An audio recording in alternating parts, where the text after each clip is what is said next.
IKEA sells more furniture than anyone on earth, and nobody owns it. Not the Kamprad family, not shareholders. There aren't any. Every store, every meatball, every flat-pack shelf belongs to a Dutch charity. A foundation that, for most of its life, was the wealthiest charity in the world, and one of the least generous on it. So where does the money actually go? Follow it, and you find a second foundation, a tiny country, and a 3% toll on everything IKEA sells. Undervalued. The business they don't teach you. Start with a legal riddle. Ask who owns IKEA, and the honest answer is no one, by design. The company sits under a Dutch entity called a Stichting, the Stichting INGKA Foundation, based in Leiden. A Stichting is a strange creature. It has no members, no shareholders, no owners at all. It simply exists to pursue whatever its charter tells it to. That foundation owns Ingka Holding, which runs the large majority of IKEA stores worldwide. So the furniture empire you shop at isn't owned by a person or a market. It's owned by a purpose written on a piece of paper in 1982. And that purpose is stranger than the structure. Here's the purpose. When Ingvar Kamprad set this up in the early 80s, he didn't build the foundation to give money away. He built it to make IKEA impossible to buy, break up, or take public, ever. The charter's stated aim was innovation in architecture and interior design. Translation: the charity's main job was to keep funding IKEA. In 2006, The Economist dug into it and found something absurd. The foundation was the wealthiest charitable organization on earth, richer on paper than the Gates Foundation, and it gave away almost nothing, barely a rounding error against tens of billions in assets. If you like finding out that the companies you trust are secretly something else, you're in the right place. The richest charity in the world. Its favorite cause? Itself. But to see how the money really moves, you have to split the company in two. Because IKEA isn't one company. It's two, and they're built to look like one. On one side, Ingka Group, the foundation-owned retailer that runs almost every store you've walked into. In its 2024 year, it booked 41.8 billion euros in revenue.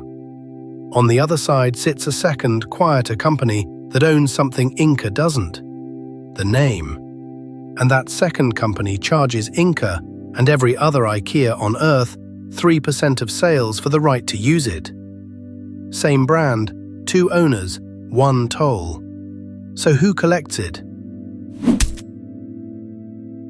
The toll collector is Inter IKEA. It owns the IKEA brand, the trademark, the blueprint for how every store works, through a company called Inter IKEA Systems in the Netherlands. And it's controlled, at the top, not by the Dutch charity, but by a separate foundation in Liechtenstein. Every IKEA store on the planet pays Inter IKEA 3% of its sales, forever, just to be called IKEA. In its 2023 financial year, that machine, franchise fees, wholesale, one store it runs itself, pulled in 19.2 billion euros and cleared 1.6 billion in profit. The charity owns the stores. Liechtenstein owns the name. And the name is where the margin lives. Watch how big that 3% base really is. This is what 3% skims from.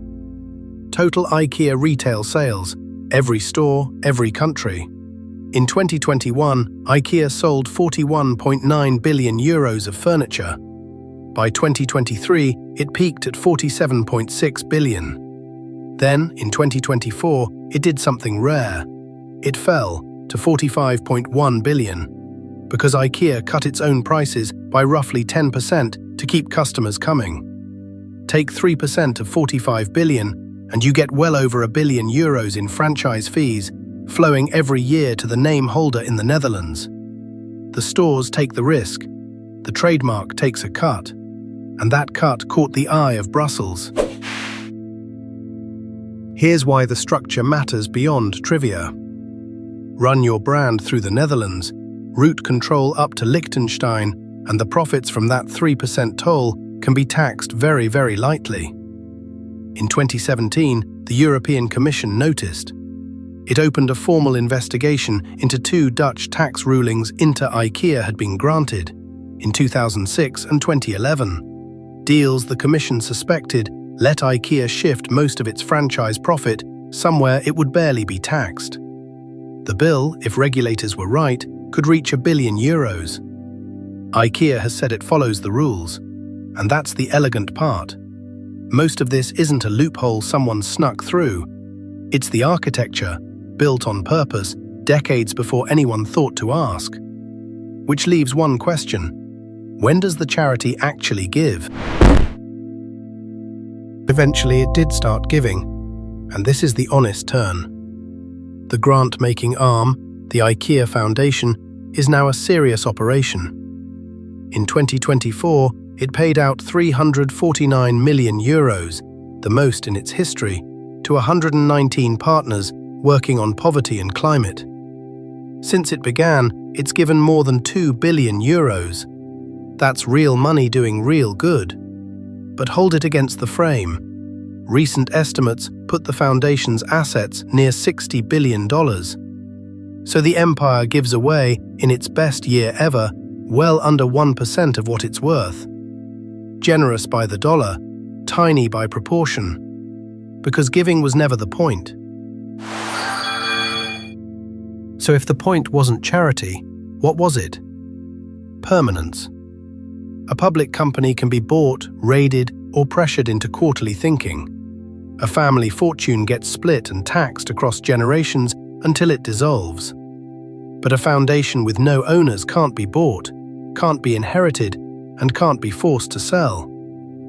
Kamprad didn't just protect his money, he froze the company in place, forever, and pointed a charity's legal armor at the one thing he cared about: IKEA staying IKEA. The giving is the side effect, the structure is the product. He built the most tax-efficient way ever devised to make a company immortal, and dressed it as a good deed. If pulling businesses apart like this is your kind of thing, subscribe. One hidden machine a week. But before the comments do it for me, here's the fair version. Now the fair version, before the comments supply it. The giving is real and growing. €349 million in a single year isn't a fig leaf, it's a mid-sized aid agency. The tax structure has never been ruled illegal. The EU case is a suspicion, not a verdict, and IKEA insists it pays what it owes. And the model built something genuinely durable, a company that can think in decades because no shareholder is screaming for next quarter. All true, but none of it changes the shape of the thing. A charity sits at the top of a furniture empire, and for most of its life, the empire was the charity's chief beneficiary. Which tells you what this really is. So here's what IKEA actually is. Not a furniture company owned by a charity. A charity whose business is furniture. The largest, most durable tax and succession structure in retail, wearing a blue and yellow smile. The flat pack shelf is real. The meatball is real. But the machine underneath was built for one purpose: to make sure IKEA outlives everyone, pays as little as it can, and never ever has to answer to an owner. Nobody owns IKEA. That was always the plan.